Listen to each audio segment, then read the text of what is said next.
Wherever General Michael Langley is right now, the head of US AFRICOM, he must be feeling the heat, not from the sun, but from the fire of President Ibrahim Traoré's words. Because recently, without hesitation, without diplomacy, Traoré sent him a warning. And it wasn't just a personal jab, it was a message to the entire Western military establishment. It all began when Langley stood before the world and made a bold accusation that President Traoré was using Burkina Faso's gold reserves to protect himself, as if he were some dictator clinging to power through stolen wealth. For weeks, Traoré said nothing, not a word, not a single public response. Many wondered if he'd let it slide, but Traoré was waiting, calculating. Then, during his recent visit to Russia, under the glare of international cameras and beside powerful allies, he finally spoke.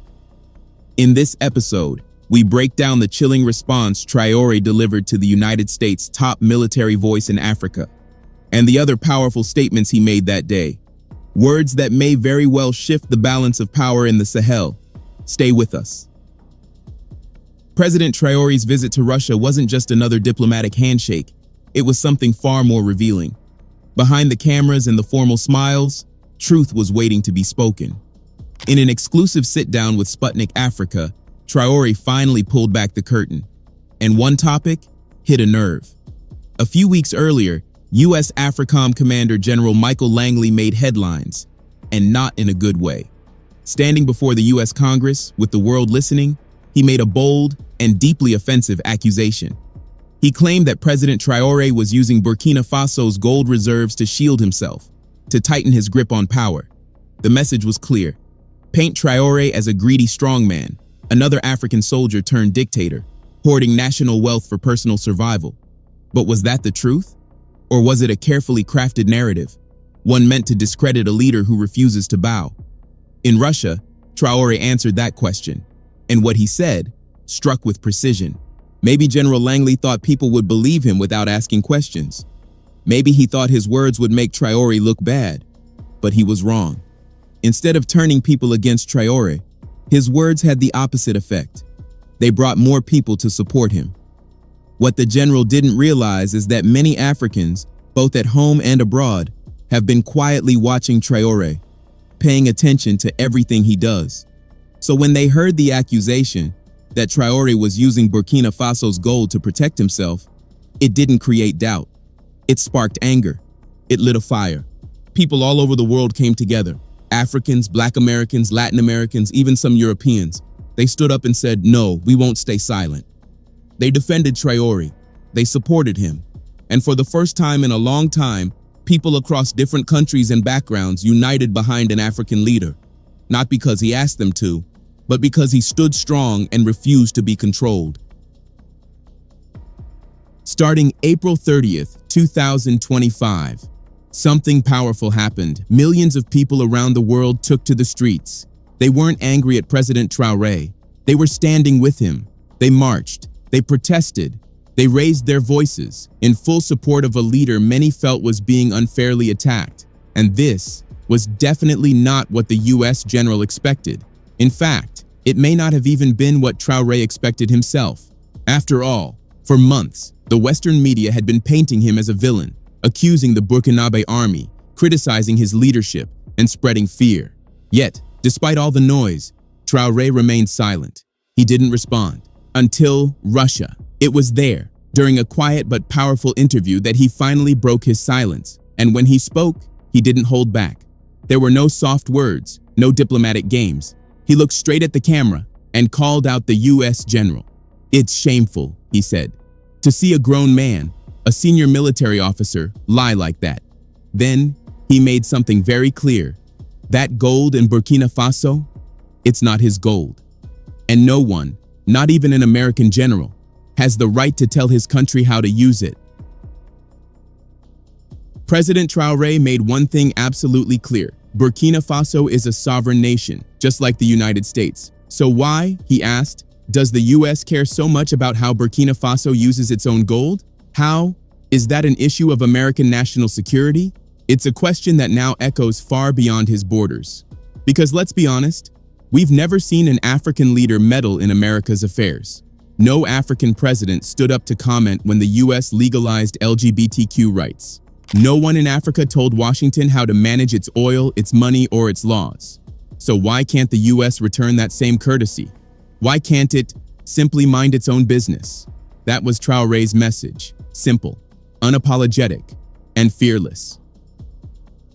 President Traoré didn't stop there. He pointed out something the US general seemed to forget, or maybe never even knew. Yes, he mentioned Burkina Faso's gold reserves, but the truth is, Burkina Faso never had any gold reserves until Traoré came into power. That's right.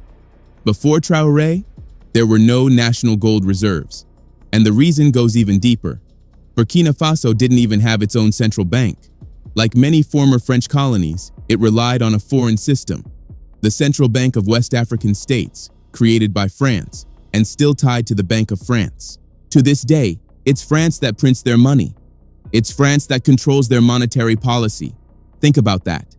An entire group of African nations still using a system where they don't control their own currency, their own reserves, their own future. So when Traoré came into power and started building a gold reserve for the first time in the country's history, he wasn't just storing wealth, he was breaking chains. It was President Traoré who made a bold decision that Burkina Faso must take control of its own money. So, he took action. He launched the country's first treasury deposit bank, a historic step toward financial independence. But he didn't stop there. Traoré also oversaw the creation of a waste mining processing facility where leftover materials from gold mining are now being turned into pure gold bars. Earlier this year, Burkina Faso unveiled something it had never had before: a gold bar stamped with the national symbol, a symbol of pride, of sovereignty, of a new beginning. Since then, the country has slowly begun stacking its own gold reserves. And while that progress is revolutionary, it's also heartbreaking. Because for decades after gaining independence, no leader ever did this. Not one of the so-called democratic presidents ever thought it was necessary to build gold reserves for the nation. Meanwhile, France, a country with no gold mines of its own, holds the fourth largest gold reserve in the world. So when the US AFRICOM general accused Traoré of using gold reserves for his own gain, it wasn't just insulting, it was shockingly uninformed. That's why Traoré didn't hesitate to call him what he is: a liar. President Traoré also made another important point. Even if his government decided to use gold to protect itself, it has every right to do so. According to Traoré, the people of Burkina Faso chose him. After his transitional government ended in June last year, they asked him to stay. So if the people support him, if they trust him to lead, then he has the right to use the country's resources to keep that leadership safe. Think about it. Is there any country in the world, even the United States, that doesn't use national funds to protect its president? When President Trump traveled, did he use private security? Of course not. He used the best protection available, funded by the American people. So why is it such a problem when an African leader does the same? That's the double standard Traoré is calling out. Because when the West makes a decision, no one questions it. But when an African nation does the exact same thing, it suddenly becomes controversial. Take the US last year. They shut down RT, a Russian news outlet, not just in America, but across parts of Africa. No one asked Africa. No one got permission. They claimed RT was spreading misinformation. But where was the proof? There wasn't any. And yet, no human rights group raised a voice. Not Amnesty International, not the Western press. No outrage, no headlines, no accountability. That's not freedom, that's selective justice. But here's where the double standard becomes even clearer. When President Traoré banned France 24, RFI, and Voice of America only within Burkina Faso, the West immediately cried out. They called it a violation of free speech, a threat to democracy, an attack on press freedom. But wait, didn't the US do the same? Under President Joe Biden, RT, a Russian media outlet, was blocked not just in the United States, but also in parts of Africa, without African consent, without debate. So, what's the difference? One government blocked foreign media it believed was spreading harmful narratives. The other did the same, but only one of them was condemned. This isn't about free speech, it's about control.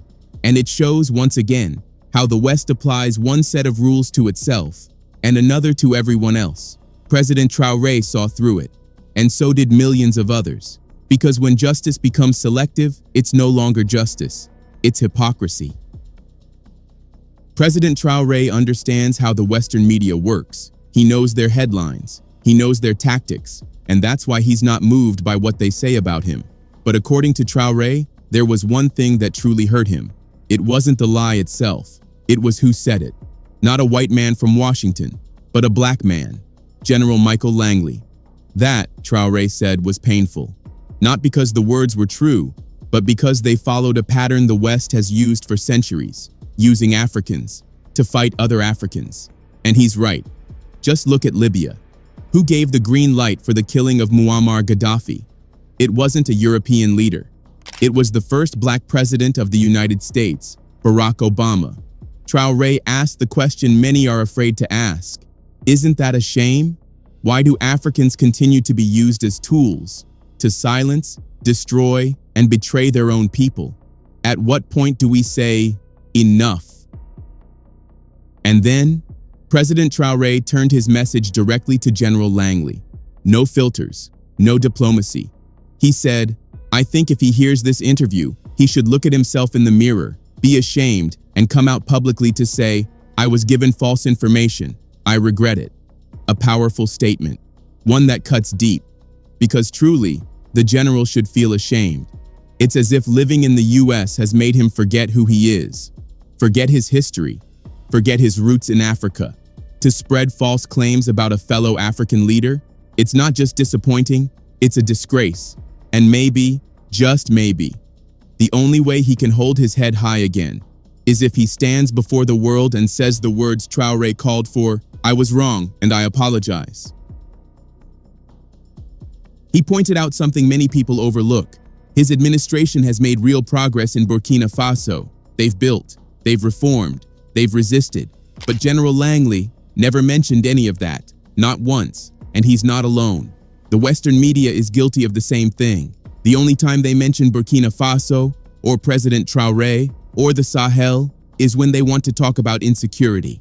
They paint the country as broken, chaotic, unstable, but they leave out the rest of the story. They forget everything Traoré has done while fighting that insecurity. They forget the hospitals, the roads, the gold reserves, the independence. And when they do talk about the conflict, they barely mention the brave soldiers of the Burkinabe army, men and women risking their lives every single day to protect their land. Some of them never come home, but instead of honoring their sacrifice, the headlines focus on the terrorists, their movements, their attacks, their fear. Never the courage, never the resilience. That silence speaks volumes.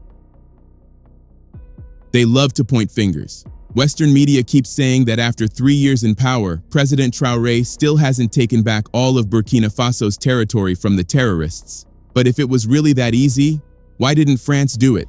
France was there, on the ground, with advanced weapons, surveillance, and high-tech military gear. Not for 3 years, but for 10 whole years. They were there when the crisis first began. They saw it unfolding. They had the power to stop it, but they didn't.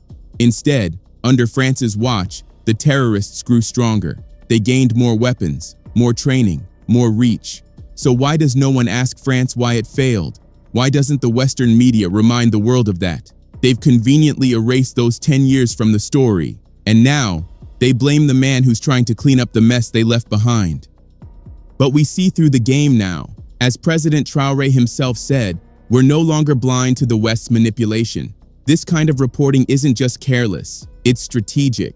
It's designed to weaken morale, to chip away at the support behind Traoré's leadership. They want the world to believe that Traoré and the Burkinabe army aren't strong enough, that they're losing control, that they've made the wrong choices, and most of all, they want to say he made a mistake by kicking out France. They want to scare the world into thinking that choosing Russia over France was a dangerous move. But look closely at the headlines. After France was removed from Burkina Faso, nearly every article written in the West ended the same way. Terrorist attacks increased after France was pushed out. That line is no coincidence. It's a message, a warning, a threat, not just to Traoré, but to any African leader who dares to walk a different path. But here's the truth. The Western media gave no real evidence to support their claims. They said the attacks increased after France left, but the facts tell a different story. The violence was just as bad when France was there, maybe even worse.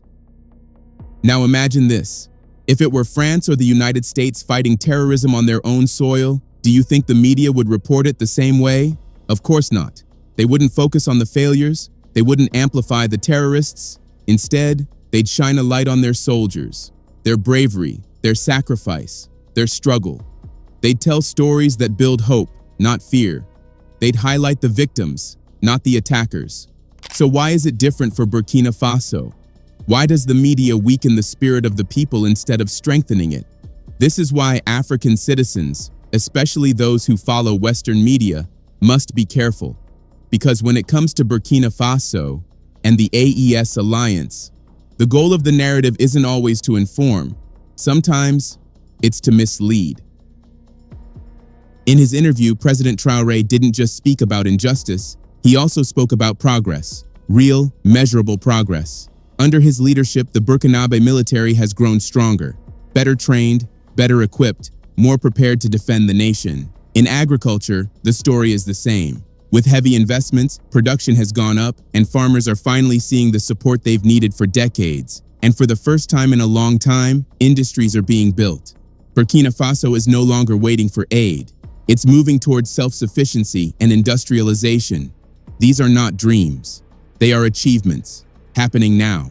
And yet, the Western media chooses to ignore them. They focus only on what's broken, only on what fits their narrative. And when the facts don't support the story, they create new ones. Just like the US general did, spreading false claims, ignoring the truth, and hoping the world won't notice. But the world is noticing, and Burkina Faso is rising. As Traoré said once more, wherever the US general is, he should feel ashamed and he should come forward to publicly apologize. But the interview wasn't just about calling out lies. Traoré had more to say, and he didn't hold back. He turned his attention to regional politics, specifically the alliance of the Sahel and ECOWAS. His words were sharp but honest. He accused ECOWAS of betrayal, of turning its back on the very nations it was meant to protect. Instead of helping the Sahel, he said, ECOWAS chose sanctions, punishments that hurt everyday people, not politicians. At some point, electricity is cut off, he explained. Patients die in hospitals. The economy grinds to a halt. Banks shut down. And then he said the words that hit the deepest. That's not what brothers do. It was more than a political statement. It was a cry for truth, for unity, for a kind of solidarity that Africa has long needed, but still struggles to find. The truth is, ECOWAS has failed in its mission. It was created to protect democracy in West Africa. But today, its silence speaks louder than its promises. There are countries within ECOWAS that don't practice true democracy. Take Nigeria, for example, led by President Bola Tinubu, the current ECOWAS chairman. Tinubu came to power through what many call a sham election. He used illegally obtained money to buy votes, fueled electoral violence, and allegedly manipulated the Electoral Commission to secure his victory. Then there's Togo. President Faure Gnassingbé rewrote the constitution, not to strengthen democracy, but to secure power for himself. A constitutional coup, one that would allow him to rule for life. And yet, ECOWAS said nothing. No sanctions, no statements, no defense of the people's right to choose their leaders. These are clear violations of democratic principles. But instead of holding these leaders accountable, ECOWAS punishes the Sahelian nations, the very countries trying to break free from foreign control. The question is no longer if ECOWAS is broken. The question is, who is it really protecting? And yet, when it came to Mali, Niger, and Burkina Faso, ECOWAS didn't blink. They moved quickly, imposing some of the harshest sanctions the region has ever seen. Why? Because these countries are led by military regimes. But here's the question no one in ECOWAS wants to answer. Who are these regimes serving? Because in each of these countries, it's clear, the military isn't ruling against the people. They're ruling with their support. Go to the streets of Bamako, Niamey, or Ouagadougou, you'll see crowds cheering, not protesting. Isn't that what democracy is supposed to be? A government that represents the will of the people? And this is exactly why Mali, Niger, and Burkina Faso made their decision. They walked away from ECOWAS and formed something new, the Alliance of Sahel States, AES. In his interview, President Traoré said it plainly. While ECOWAS promised solidarity, it delivered only betrayal. With power cuts and bank closures, the AES is changing the game. To Traoré, the AES isn't just a political group. It's a real model of African brotherhood. But what he said next was even more powerful. He condemned ECOWAS for creating a military force not to fight terrorists, but to threaten the Sahelian nations who dared to resist Western control. Think about that. For over a decade, the Sahel has battled terrorism. Entire regions have been under attack, villages destroyed, lives lost. And in all that time, not once did ECOWAS offer to send troops to help. But after the coup in Niger, suddenly, countries like Ivory Coast, Benin, and Nigeria were ready to act, not against terrorists, but against Niger. President Tinubu of Nigeria even gave a 7-day ultimatum, demanding that Niger return power to the former president, a man widely seen as a Western puppet. That wasn't leadership, that was submission to ECOWAS, to foreign pressure, to France, and to many Africans watching. It was nothing short of pathetic. And it was in that moment that the Brotherhood of the AES was born. No hesitation, no second thoughts. Mali and Burkina Faso stood firmly behind Niger, sending a clear message to ECOWAS. If you invade Niger, you go to war with all three of us. That unity, raw and unapologetic, stopped ECOWAS in its tracks. The threat of war in West Africa was averted. And from that moment on, a new alliance was forged, not just in words, but in action. When Ukraine admitted to cooperating with terrorist groups in Mali, hoping to hurt Russia, Niger and Burkina Faso didn't stay silent. They publicly condemned Ukraine's actions and cut off diplomatic ties. Then, when Algeria shot down a Malian drone, the response was just as strong. Once again, Burkina Faso and Niger stood with Mali, withdrawing their ambassadors and making their position clear. This is what true brotherhood looks like. Not built on fear, not built on foreign approval, but built on shared struggle, shared vision, and unwavering loyalty. President Traoré knows the road ahead won't be easy, but as he said, despite the challenges, the AES is gaining momentum. Even people in ECOWAS countries, Traoré said, understand and support the movement behind AES. And he's right. Support for Traoré isn't just coming from Mali, Niger, and Burkina Faso. It's coming from all across Africa, even from within ECOWAS member states. We saw it during the inauguration of Ghana's president. We saw it after the US general made his accusations. Traoré may be controversial to some, but make no mistake, he has become a symbol of hope, a symbol of resistance to Western imperialism, a symbol of true African independence. And whether his critics accept it or not, he now carries the hopes of millions, Africans and members of the Black diaspora around the world. With their support, there is little doubt that Traoré will continue moving forward, with a vision bigger than just Burkina Faso, a vision for a free Africa. Let us know in the comments below. If you believe in African unity, give this video a like, drop your thoughts, and don't forget to subscribe to stay informed. Africa is rising, and so is the truth.